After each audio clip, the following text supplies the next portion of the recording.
Hello aspirants, welcome करते हैं आपके डॉन न्यूज़पेपर के कंप्लीट एनालिसिस की आज 135 क्लास के अंदर। And as you know very well friends कि हम यहाँ पर डेली बेसिस के ऊपर current affair, Pakistan affair, IR और ऐसे के रिलेटेड जितनी भी न्यू डेवलपमेंट्स आ रही होती हैं उनकी हम एक डिटेल डिस्कशन करते हैं, उनका एनालिसिस करते हैं, जिसके अंदर हमारे न्यूज़ आर्टिकल्स भी होते हैं, ओपिनियन आर्टिकल्स भी होते हैं और एडिटोरियल आर्टिकल्स भी होते हैं, जो हमारे सीएसएस और पीएमएस एग्जाम के लिए बहुत ज़्यादा इंपॉर्टेंट होते हैं। तो फ्रेंड्स, हमारा जो डॉन न्यूज़पेपर का एनालिसिस रहने वाला है फॉर द होल ईयर रहेगा 2026। हमारे जितने भी एस्पिरेंट्स हैं वो अपने सीएसएस 2027 के लिए, और जितने भी पीएमएस एस्पिरेंट्स हैं, चाहे हमारे केपीके के हैं, बलूचिस्तान के हैं, सिंध के हैं या पंजाब के हैं, वो भी अपनी न्यू डेवलपमेंट्स को यहाँ पर कवर कर सकते हैं। हमारा बेसिकली पर्पज़ एक ही है, मैं पहले भी बताता हूँ कि आपके एनालिटिकल एबिलिटी को यहाँ पर बूस्टअप करना है। देखिए, राइटर स्केल के ऊपर तो आप ऑलरेडी काम कर रहे हैं, लेकिन आपके जो मेन एग्जाम के अंदर सबसे बड़ी जो चीज़ मैटर करती है वो आपका होता है एनालिसिस। तो आई होप अगर आपको लगता है कि हमारे लेक्चर्स काफ़ी वैल्यूएबल हैं या आपकी हेल्प करते हैं तो please like, comment and share लाजमी किया करें। तो चलते हैं अपने टॉपिक्स की तरफ। आज हमारे पास काफ़ी इंपॉर्टेंट ओपिनियन आर्टिकल्स भी रहने वाले हैं और न्यूज़ आर्टिकल्स भी रहने वाले हैं, लेकिन उससे पहले दोस्तों एक इंपॉर्टेंट स्टेटमेंट है जिसको हम यहाँ पर डिस्कस कर लेते हैं। The man who has confidence in himself gains confidence of others. दोस्तों, कहा यह जा रहा है कि अगर आपके अंदर कॉन्फिडेंस है तो आप दूसरों का भी कॉन्फिडेंस यहां पर जीत सकते हैं, क्योंकि कॉन्फिडेंस वो पॉजिटिव एनर्जी है जो दूसरों को अपनी तरफ यहां पर क्या करती है, अट्रैक्ट करती है। और यही चीज क्या होती है कि मेन एग्जाम के बाद जब आप क्लियर कर लेते हैं तो इंटरव्यू के अंदर सबसे जो बड़ी चीज होती है, बाकी सब चीजें तो आपकी चेक हो ही रही थी, लेकिन आपका कॉन्फिडेंस बहुत ज्यादा मैटर करता है यहां पर। ठीक है दोस्तों, तो अगर यहां पर आपके पास सीएसएस यहां पर अटेम्प्ट्स भी हैं, आपके पास पीएमएस भी हैं, अगर आपका फर्स्ट टाइम नहीं होता, सेकंड टाइम भी नहीं होता, तो कभी भी अपना जो कॉन्फिडेंस लेवल है वो लूज मत करें, क्योंकि कॉन्फिडेंस एक बहुत कह लें कि यहां पर पॉजिटिव एनर्जी है जो आपको एक न्यू चेंज की तरफ लेकर जा सकती है। ठीक है दोस्तों, तो आई होप आपने अंडरस्टैंड किया होगा। अब हम चलते हैं हमारे ओपिनियंस आर्टिकल्स की तरफ, और यहां पर फिर न्यूज आर्टिकल्स भी हमारे पास रहने वाले हैं। तो पहले भी मैं न्यूज आर्टिकल्स के बारे में, ओपिनियन आर्टिकल्स के बारे में और एडिटोरियल आर्टिकल्स के बारे में बता चुका हूं। देखिए, आपके आर्टिकल्स मल्टीफेरियस टाइप्स के होते हैं, लेकिन हम बात करेंगे इन केस ऑफ न्यूज़पेपर, है ना। तो न्यूज़पेपर की अगर बात की जाए तो इसके अंदर न्यूज आर्टिकल्स भी होते हैं, ओपिनियन आर्टिकल्स भी होते हैं और एडिटोरियल आर्टिकल्स भी होते हैं। अब ओपिनियंस को और एडिटोरियल्स को हम आर्टिकल्स कह सकते हैं, क्योंकि आर्टिकल जैसे हम अगर एकेडमिक फील्ड के अंदर देखें, जिस तरह हम कहते हैं कि रिव्यू आर्टिकल्स हैं, रिसर्च आर्टिकल्स हम कहते हैं, इसी तरह हम यहाँ पर ओपिनियन आर्टिकल्स भी कह सकते हैं। ओपिनियन आर्टिकल्स में क्या होता है, जो पर्सनल यहाँ पर ओपिनियन दी जाती है, और वो कौन देता है, जो एक्सपर्ट होता है, जो राइटर होता है, जिसको बहुत सारा एक्सपीरियंस होता है। ठीक है, तो वो फिर यहां पर ओपिनियन देता है। एडिटोरियल आर्टिकल क्या होता है, जो ऑफिशियल होता है, जो ऑफिस की तरफ से जो है यहां पर ओपिनियन दी जाती है। और न्यूज आर्टिकल्स क्या होते हैं, न्यूज आर्टिकल्स बेसिकली आपको बताते हैं न्यू डेवलपमेंट्स के बारे में। पॉलिटिक्स है आपकी, इकोनॉमिक है, बिजनेस है आपका, कल्चर है आपका, ठीक है, ये सारी चीजों के बारे में बताया, इकोनॉमी वगैरह सारी चीजें इसके अंदर, पॉलिटिक्स के बारे में बताता है, गवर्नेंस के बारे में भी आपको बताएगा। ठीक है दोस्तों, तो ये चीज क्लियर होगी। अब हम बात करेंगे good parliament and bad parliament, ये इंपॉर्टेंट चीज है यहां पर। इससे पहले एक डेमोक्रेसी के रिलेटेड एक इंपॉर्टेंट स्टेटमेंट है जो इसके अंदर हमें देखने को मिल रही है, और वो ऐसे का टॉपिक भी है। पार्लियामेंट को डेमोक्रेसी के साथ यहां पर रिलेट किया जा रहा है। वो कहता है कि parliaments uphold democracy and they subvert it just as a readily. कहा यह जा रहा है कि जमहूरियत को पार्लियामेंट स्ट्रांग भी बनाती है, मजबूत भी बनाती है, लेकिन एट द सेम टाइम इसको इतनी ही आसानी से कमजोर करते हुए भी हमें नजर आती है। और यह पार्लियामेंट का ही रोल है कि वो किस तरह डेमोक्रेसी को यहां पर मजबूत बनाती है और किस तरह वो क्या कह ले कि यहां पर फेलियर्स की तरफ लेकर जाते हैं, या डेमोक्रेसी को क्या करती है, यहां पर वीक बनाती है। तो आई होप आपने अंडरस्टैंड किया होगा। ये हमारे पास जो रहने वाले good parliament and bad parliament, इसके अंदर हम केस स्टडी डिस्कस करने वाले parliaments instruments of the democracy and autocracy. Important हमारे पास ओपिनियन रहने वाली है इसका हम एनालिसिस करने वाले हैं। और एक चीज और भी है, यहां पर जितने भी केस स्टडी रहेंगे हमारे पास, एक हमारे पास यूएसए का केस स्टडी रहेगा, रशिया का रहेगा, इंडिया का रहेगा, यहां पर जर्मनी का केस स्टडी हमारे पास रहने वाला है। काफी इंपॉर्टेंट है दोस्तों, एग्जाम्पल हम यहां पर डिस्कस करेंगे। सेकंड हमारे पास एडिटोरियल्स है यहां पर, article runway numbers Pakistan population crisis and urgent call for structural reforms. अभी रिसेंटली यहां पर जो फाइनेंस मिनिस्टर है मोहम्मद औरंगजेब साहब, उन्होंने भी यहां पर कहने के बात की थी कि पॉपुलेशन जो सबसे बड़ी हिंड्रेंस है इकोनॉमिक ग्रोथ के अंदर, इसके ऊपर हमें काम करना पड़ेगा, ये चीज है। तो आज हम यहां पर ये देख रहे हैं, ऑलरेडी हम इसके ऊपर बहुत सारी डिस्कशन कर चुके हैं। देखा जाए तो हमारी यूथ पॉपुलेशन, अभी जिस तरह हमें यूथ बल्ज देखने को मिल रहा है, डिवाइडेड डेमोग्राफिक के अंदर इसको कन्वर्ट करना है या डेमोग्राफिक बॉम्ब के अंदर इसको कन्वर्ट करना है, ये डिपेंड करता है यहां पर।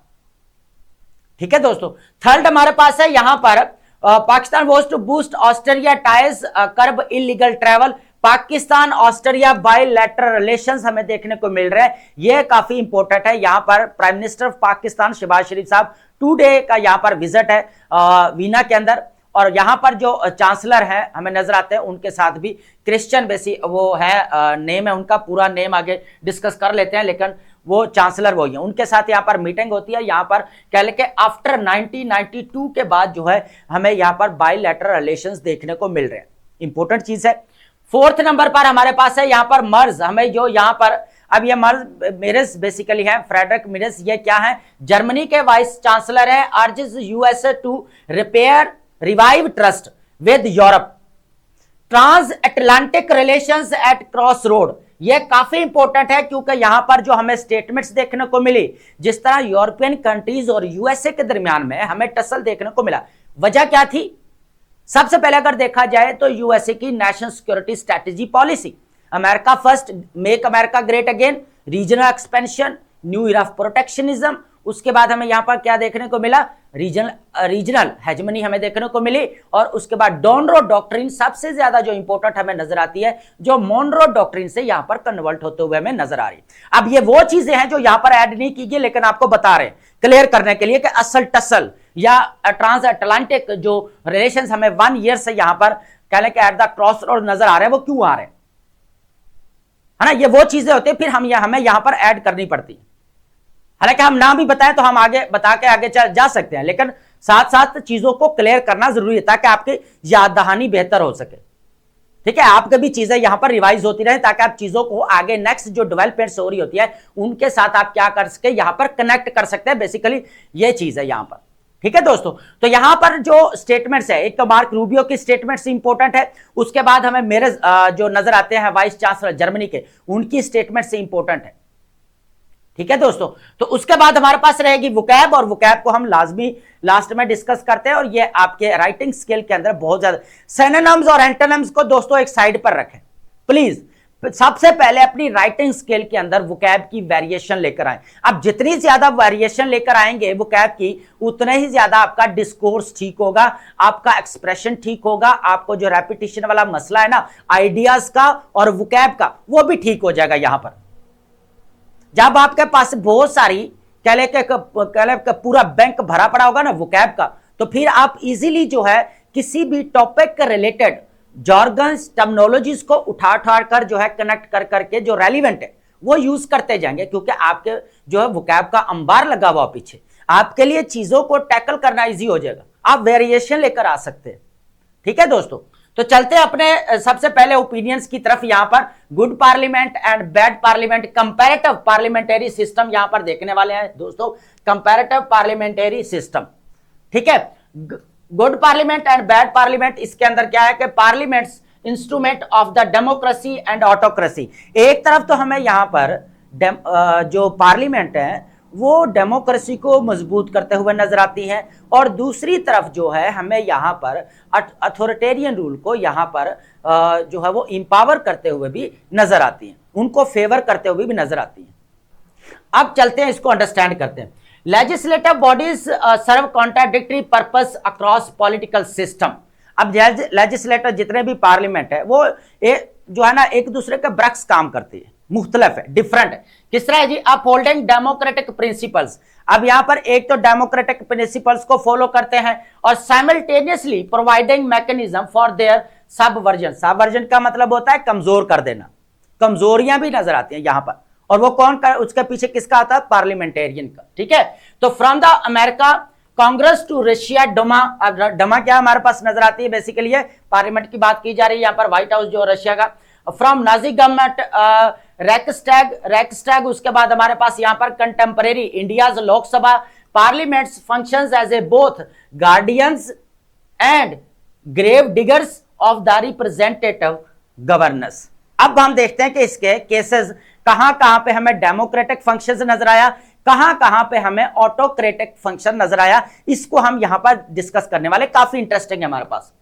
तो वन बाय वन जो है यहां पर चीजों को ऐड करते जाएंगे, केस स्टडी। ठीक है दोस्तों, सबसे पहले हमारे पास जो केस स्टडी रहने वाला है यूएसए कांग्रेस का रहने वाला है। इसके अंदर क्या देखने को मिल रहा है हमें, सबसे पहले डेमोक्रेटिक फंक्शन की अगर बात की जाए, impeachment proceedings against Nixon and forced resignation, Clinton and Trump survived. अब ये डेमोक्रेटिक अगर प्रोसेस देखने को मिले, जिस तरह पार्लियामेंट अपना रोल प्ले कर रही है, तो भाई क्या किया गया यहां पर, जो निक्सन है उनके अगेंस्ट इंपीचमेंट की गई।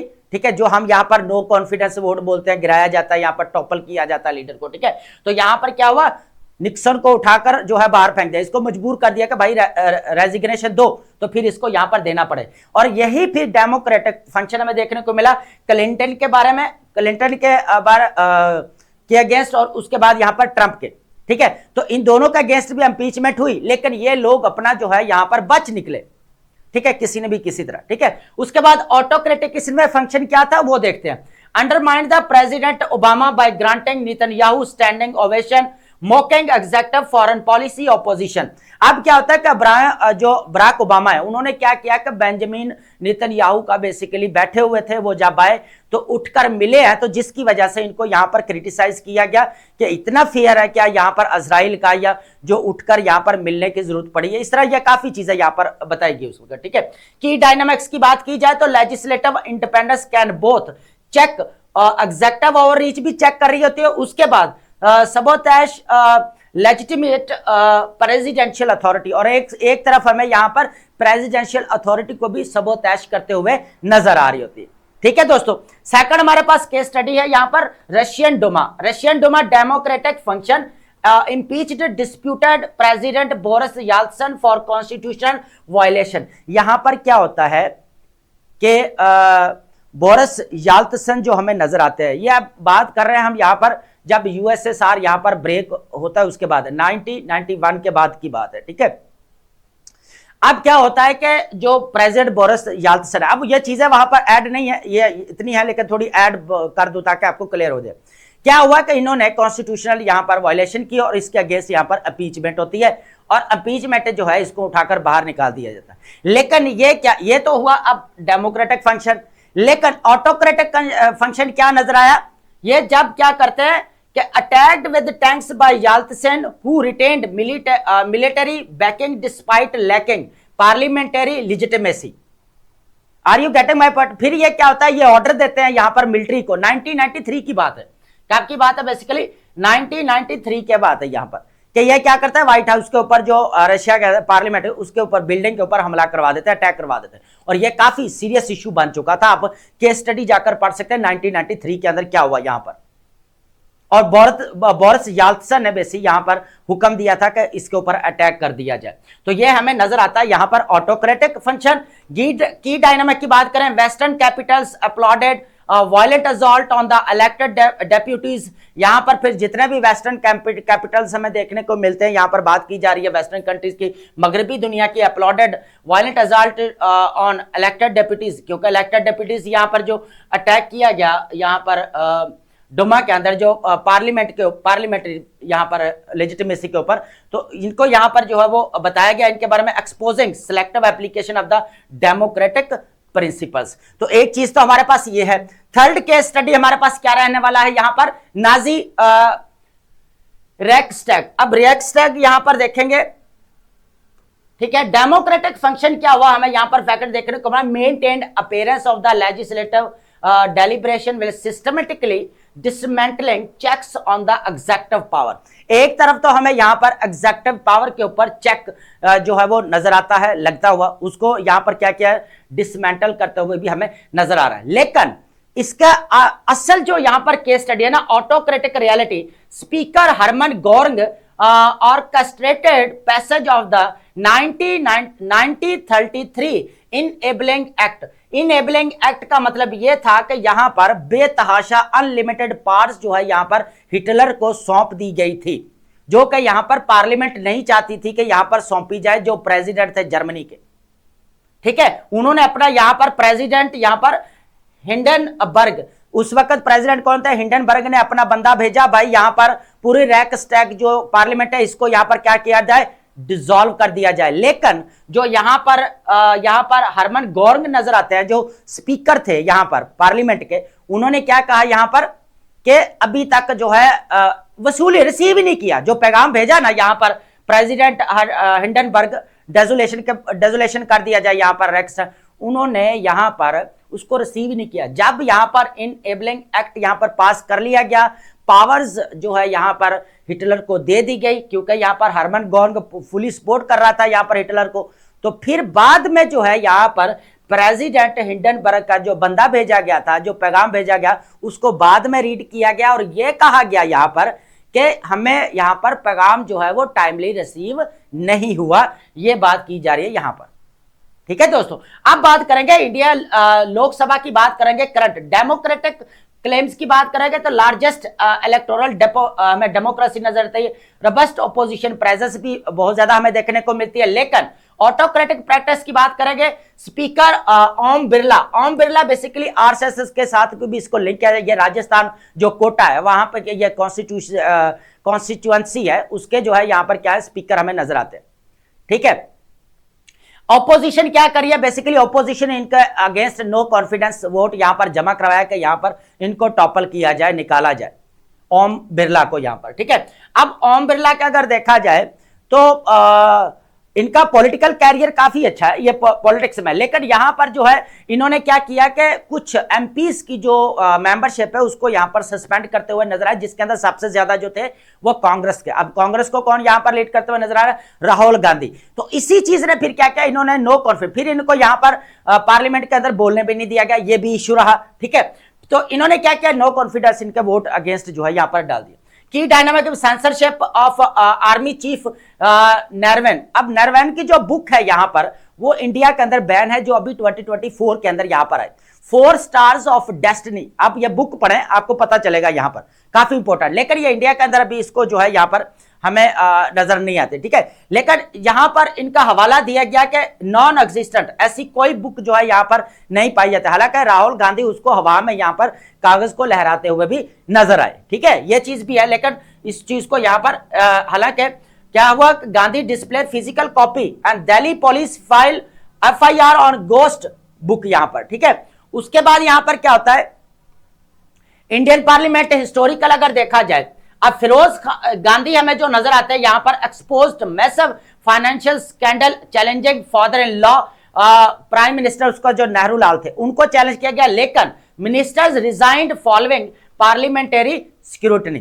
तो ये हमें यहां पर देखने को मिले कि किस तरह यहां पर पार्लियामेंट से निकाल दिए गए। ठीक है, उसके बाद ऑटोक्रेटिक प्रेसिडेंट्स की बात की जाए तो यहां पर नरसिम्हा हमें नजर आता है, Rao bribe Jharkhand Mukti Morcha MPs to win 1993 trust vote corruption within the parliament enabled new liberal economic reforms. तो यहां पर भी हमें देखने को मिली किस तरह यहां पर जो है वो पैसे देकर जो है यहां पर एक वोट खरीदा गया, और ये हमें यहां पर ट्रस्ट वोट देखने को मिला, 1993 का केस है।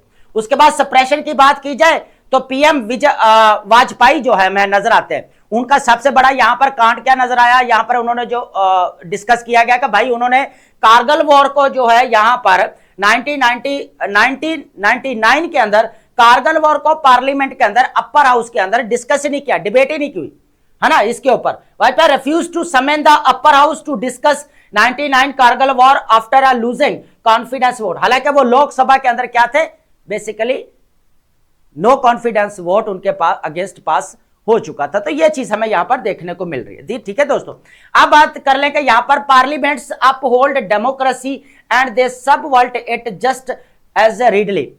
ठीक है, एक तरफ तो यहां पर पार्लियामेंट क्या करती है, डेमोक्रेसी को स्ट्रेंथन करती है, मजबूत करती है, लेकिन साथ ही वो क्या करती है, इतनी ही आसानी से उसको कमजोर भी बनाती है।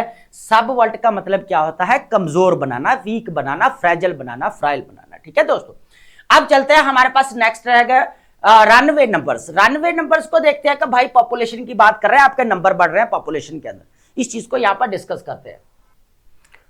रनवे नंबर्स है Pakistan population crisis and urgent call for the structure reform. सबसे पहले अगर देखा जाए negative growth reality, national output expanding at 1.7 annually whilst, अगर बात की जाए यहां पर पॉपुलेशन ग्रोथ की तो एट 2.5% है, resulting in effective contraction and incomes are shrinking and poverty is rising across the nation। एक चीज तो हमें यहां पर ये देखने को मिला, और भी बहुत सारे मसले, ये तो जस्ट यहां पर दो चीजें बताई गई ना, पावर्टी और यहां पर राइजिंग, क्या एक पावर्टी और दूसरा यहां पर इनकम श्रिंक कर रही है, और भी तो बहुत सारी चीजें ना, यूथ को प्रॉब्लम्स है यहां पर, बहुत सारे हेल्थ इश्यूज है, वुमेन एम्पावरमेंट नहीं है, ठीक है, वो ह्यूमन डेवलपमेंट के ऊपर जो इन्वेस्ट किया जाना चाहिए वो नहीं, बहुत सारी चीजें, डेमोग्राफिक टाइम बॉम्ब यहां पर बन चुका है। और ये चीज जो है यहां पर ऐसा दिया गया अभी आपका CSS 2026 के अंदर के youth bulge demographic dividends, demographic bomb.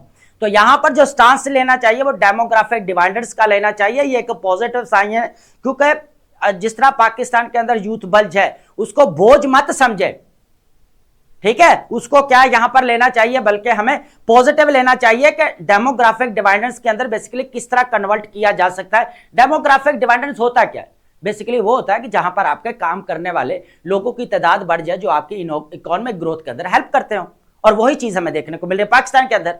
तो उसको फायदा देना चाहिए, उसका ह्यूमन कैपिटल के अंदर यहां पर क्या करना चाहिए, इन्वेस्टमेंट करनी चाहिए, ठीक है। लेकिन ये हमें बनता नजर आ रहा है यहां पर डेमोग्राफिक टाइम बॉम्ब। एंड उसके बाद करंट ट्रेजेक्टरी प्रोजेक्ट्स 4 मिलियन, कह ले 400 मिलियन, 40 करोड़ आबादी होने का खदशा यहां पर population within coming years, youth bulge transforming from the potential dividend into mounting liability due to insufficient job creation. अब जॉब क्रिएशन वाला आपको पता है, यहां पर अजय बंगा जो प्रेसिडेंट नजर आते हैं वर्ल्ड बैंक के, उन्होंने क्लियरली कहा कि भाई यहां पर 30 बिलियन जो है यहां पर जॉब क्रिएट करो विद इन अ डेकेड, नहीं तो आपको यहां पर socio economic and political instability face करना पड़ेगी। अब यहां पर फाइनेंस मिनिस्टर, अब ये वो चीज है जो यहां पर ऐड नहीं है, पहले भी डिस्कस कर चुके हैं, ताकि आपको रिवाइज कर दे, थोड़ा आपको चीजें जो है ना दोबारा रिवाइज हो जाए।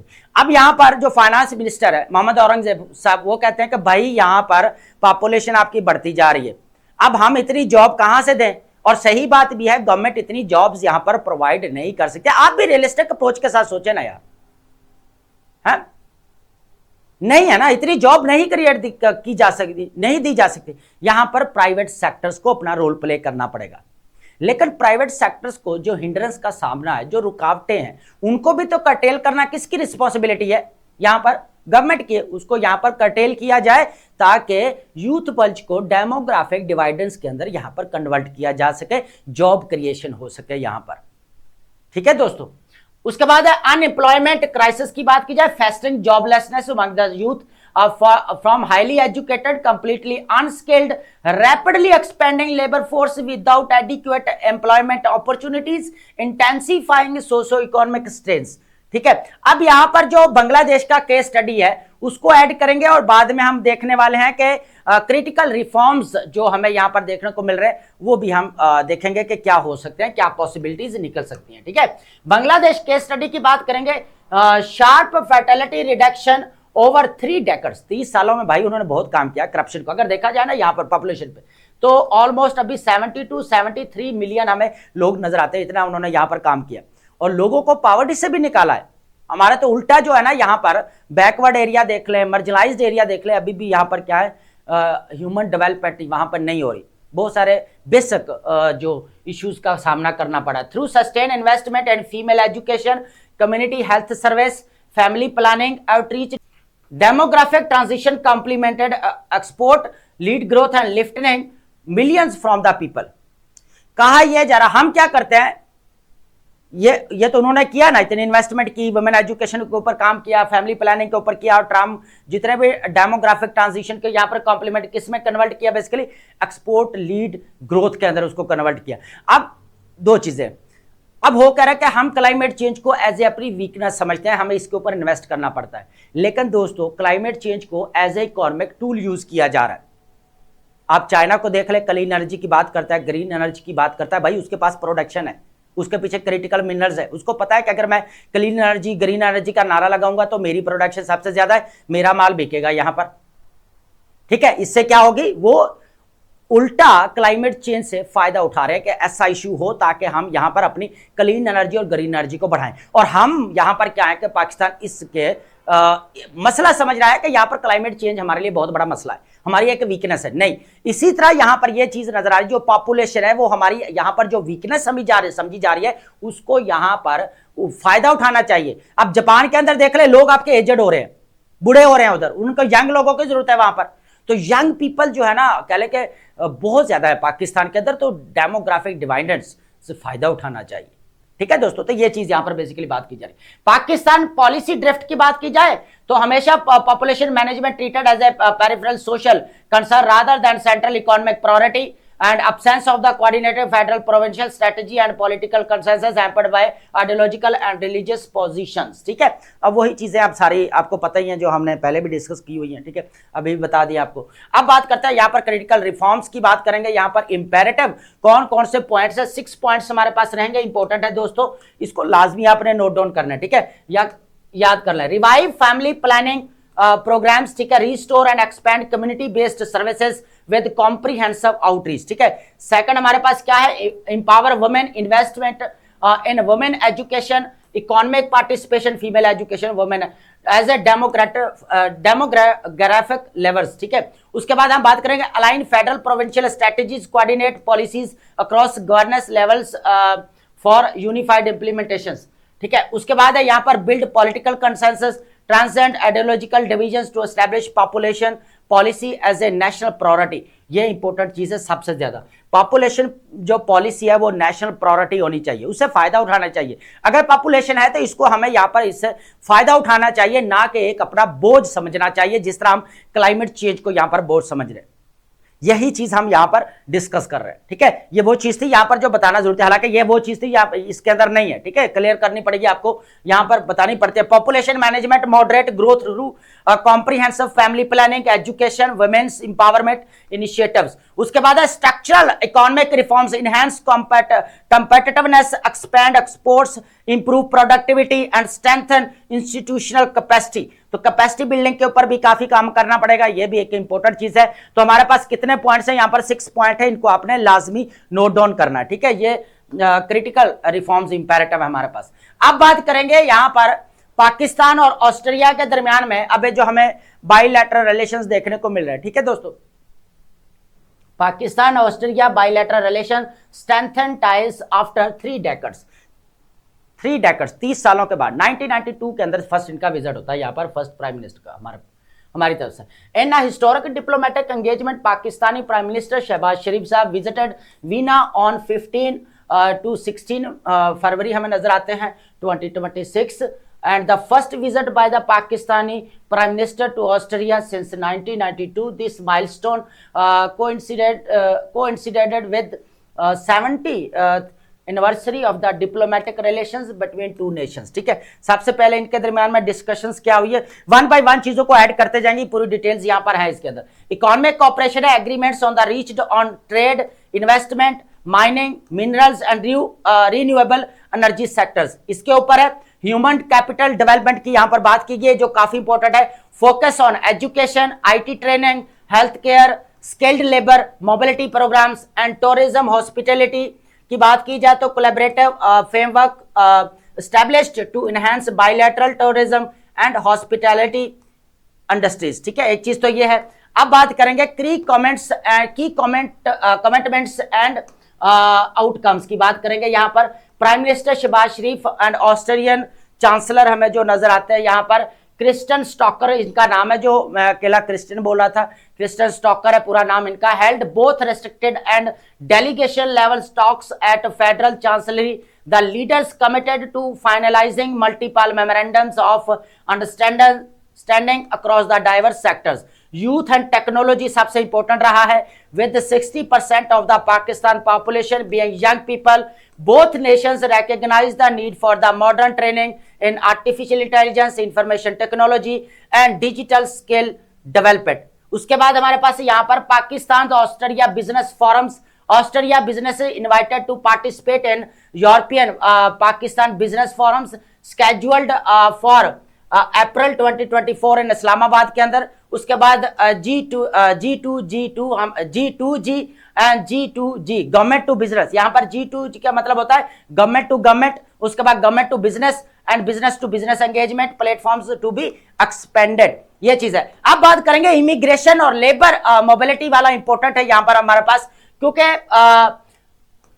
बहुत सारे लोग पाकिस्तान की तरफ से जो यहां पर अपने कह लें कि बेटरमेंट ऑफ लाइफ के लिए क्या करते हैं, यहां पर इलीगल वे से जो है यूरोप की तरफ जाते हैं, तो उनके बारे में यहां पर बात की गई है, ये काफी इंपॉर्टेंट है। इमिग्रेशन एंड लेबर मोबिलिटी की बात की जाए, prime minister Sharif addressed Pakistan Australia high level business round tables emphasising Pakistan's commitment to combating illegal immigration, ये इंपॉर्टेंट चीज है। Pakistan is collaborating with Australia, France, Germany to halt illegal migration routes wise meeting Australia's demand for skilled labour through proper international certification channels. ठीक है, तो अब जो भी यहाँ पर जितने भी इलीगल माइग्रेशन, एक तो उसके साथ रोकना है, दूसरा पाकिस्तान ने कहा कि हम फ्रांस और ऑस्ट्रेलिया और जर्मनी के साथ ऑलरेडी मिलकर काम कर रहे हैं, और एक वो स्किल्ड लेबर प्रोवाइड की जाएगी जो इंटरनेशनल सर्टिफिकेशन यहाँ पर रखते हैं। ठीक है, एग्रीकल्चरल पोटेंशियल की बात की जाए, Australia positioned as a strategic partner to provide modern technology for Pakistan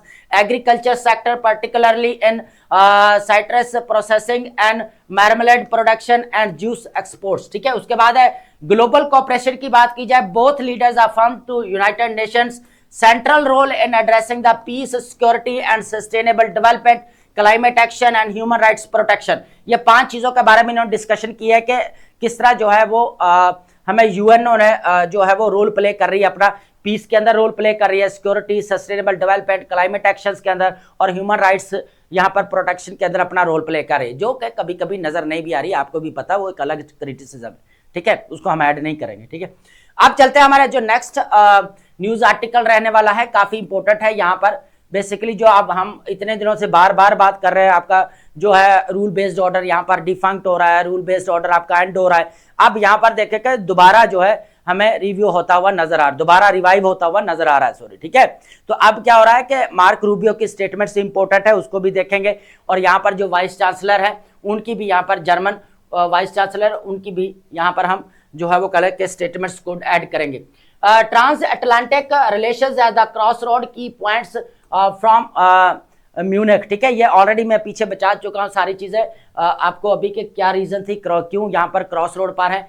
उसके बाद है यहाँ पर अगर देखा जाए, Friedrich Merz urge Europe to bolster its own defence whilst calling on the USA to repair and revive trust and the trans Atlantic partnership. यहाँ पर जो जर्मन चांसलर, मैं सारी चीजें यहाँ पर बता देता हूँ ऐसे, ठीक है, ताकि आपको क्लियर हो जाए। जर्मन जो चांसलर है, यहाँ पर म्यूनिख अभी सिक्योरिटी कॉन्फ्रेंस होती है जो 1963 के अंदर इस्टेब्लिश किया जाता है, जो इंटरनेशनल सिक्योरिटी पॉलिसी के रिलेटेड। ठीक है, उसका अगर देखा जाए तो अभी जो उनकी यहाँ पर हमें कॉन्फ्रेंस देखने को मिलती है, और वहाँ पर जो है यहाँ पर जो जर्मनी के चांसलर हैं फ्रेडरिक मर्ज, उन्होंने कहा है कि यूएसए को यूरोप के साथ अपने रिलेशंस को दोबारा बिल्ड करना पड़ेगा। बात यह है कि रिकैलिब्रेशन की बात की गई कि जो trans Atlantic at the cross road है उसको दोबारा पार्टनरशिप में यहाँ पर कन्वर्ट करने की जरूरत है, और ये भी चीज़ें कही गई है कि यूएसए यूरोप के बगैर नहीं चल सकता, ये भी चीज़ यहाँ पर कही गई, ये इंपॉर्टेंट चीज़ है। ही emphasized that even America cannot navigate the new era of the great power rivalry alone। उसने कहा है कि अकेला जो है वो नहीं चल सकता यहाँ पर यूएसए दुनिया के अंदर, इसको यूरोप को साथ लेकर चलना पड़ेगा। End of the old global order की बात की जाए, Merz declared that international rule based order no longer exist in the form acknowledging the profound transformations of the geopolitical landscape और and the need for new frameworks of the cooperation। अगर देखा जाए तो यहाँ पर क्लियर फिर कर दिया यहाँ पर जर्मनी के वाइस चांसलर ने कि जो आपका इंटरनेशनल ग्लोबल ऑर्डर है इंटरनेशनल रूल बेस्ड ऑर्डर है वो यहाँ पर एंड हो चुका है, अभी यहाँ पर नहीं रहा है। अब एक हमें न्यू ग्लोबल ऑर्डर यहाँ पर उभरता हुआ नजर आ रहा है। ठीक है, अगर देखा जाए तो एक जियो पॉलिटिकल हमें एक कह लें कि न्यू ट्रांसफॉर्मेशन देखने को मिल रही है ऑफ जियो पॉलिटिकल लैंडस्केप की। ठीक है, तो यहाँ पर कॉपरेशन की जरूरत है, ये चीज यहाँ पर कही गई है। NATO as a mutual advantages, German leader position NATO's membership as a competitive advantages not only for Europe but equally for the United States, underscoring the strategic value of the continued alliance despite recent states। कहा गया कि ये Europe का जो alliance है अकेला यहाँ पर यूरोप को फायदा नहीं हो रहा, इससे यूएसए को भी फायदा हो रहा है। यहाँ पर हमें पार्टनरशिप की तरफ जाना चाहिए और जो न्यू यहाँ पर जियोपॉलिटिकल लैंडस्केप देखने को मिल रहा है, अमेरिका अकेला यहाँ पर नहीं चल सकता, यूरोप के बगैर यूरोप को साथ लेकर चलना पड़ेगा। अब रूबियो की यहाँ पर जो सेक्रेटरी ऑफ स्टेट हमें अमेरिका के नजर आते हैं, उनकी क्या स्टेटमेंट है वो भी ऐड कर लेते हैं। रूबियो का जो यहाँ पर थोड़ा टून थी वो कंसिलेटरी थी, यहाँ पर हमें नजर आती मफामाती आप कह सकते हैं। यूएसए सेक्रेटरी ऑफ स्टेट जो मार्क रूबियो है struck मार्केडली more conciliatory tone than previous US rhetoric, acknowledging defining moment and facing transatlantic ties, whilst reaffirming that Americans and European futures remain deeply tied। तो ये चीज इन्होंने यहाँ पर clear कर दिया कि दोनों को एक पेज के ऊपर आना पड़ेगा, यूरोप को भी और यूएसए को भी। European sentiment shift, YouGov poll revealed favourability towards the USA across the 6 largest European countries has plummeted to its lowest level since tracking began in 2016, reflecting the damage to transatlantic trust। and France और German के दरमियान में nuclear talks भी यहाँ पर देखने को मिली। Merz disclosed confidential discussion with France regarding nuclear deterrence and signalling Europe's intent to develop independent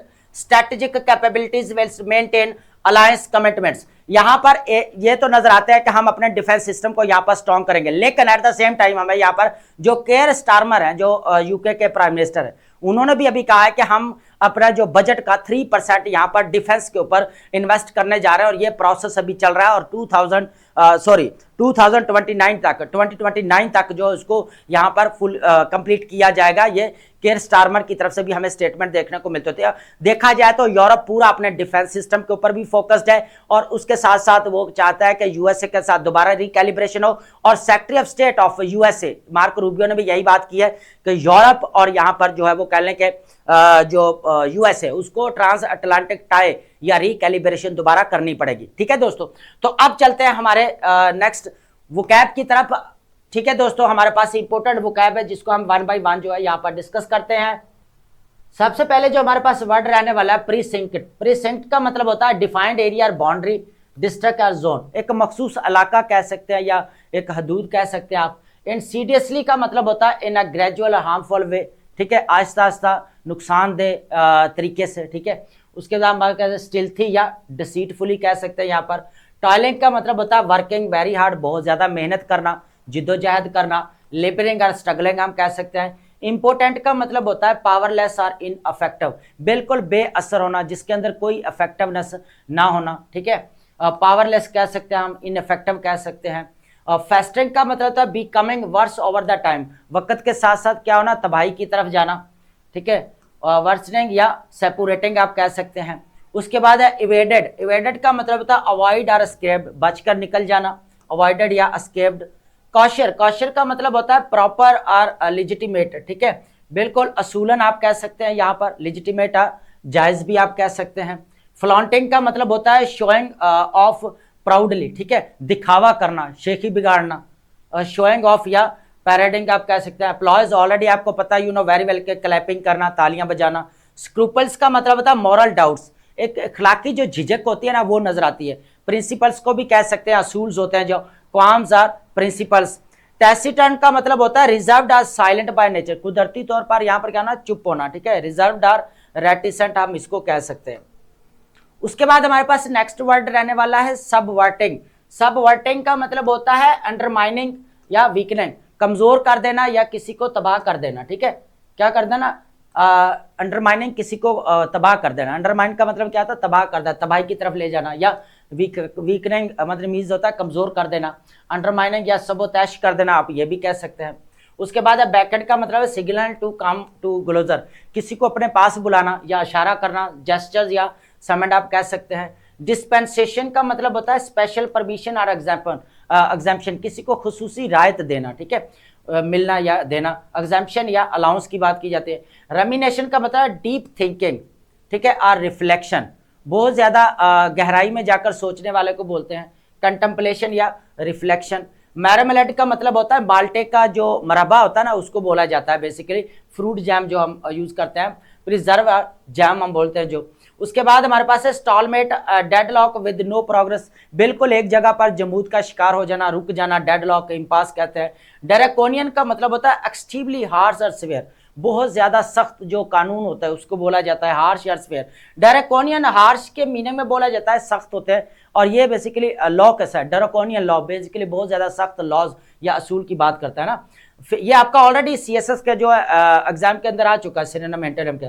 fickle का मतलब होता है चेंजिंग फ्रीक्वेंटली, अनरेबल, चेंजेबल या कैप्रिशियस, ठीक है, चेंजेबल जो यहाँ पर चेंज हो सकता हो, ठीक है।